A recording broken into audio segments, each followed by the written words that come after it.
Televizorlarga 250 tadan 500 tagacha bo'lgan kanallarni fleshkasi tekinga yozishni o'rgatib qo'yaman. Televizorlarni Play Marketga kirasizlar, poyskdan Media Station X degan programmani topasizlar. Ustanovka bosasizlar. Mana ustanovka bo'ldi, aktivitga bosamiz.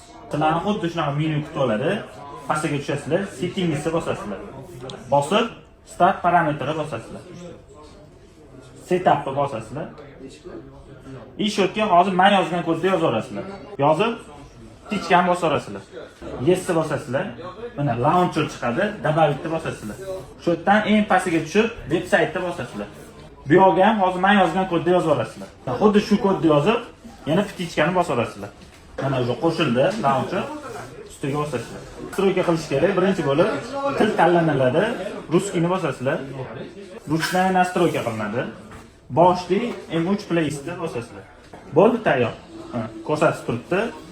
Hammasi ko'rsatadimi deydiganlarga kompletadi, ko'rsatmaydi, 1 oy o'tib, 3 oy o'tib ko'rsatmaydi deydiganlarga 1 yillik ko'rsatadi. Mana boshqa kanallarga qo'yib qo'yamiz. Bizda 350 ta kanal ochdi, kommentariyaga yozib ketinglar, sizlarda nechta kanal ochdi. Mana hammasi ko'rsatadi.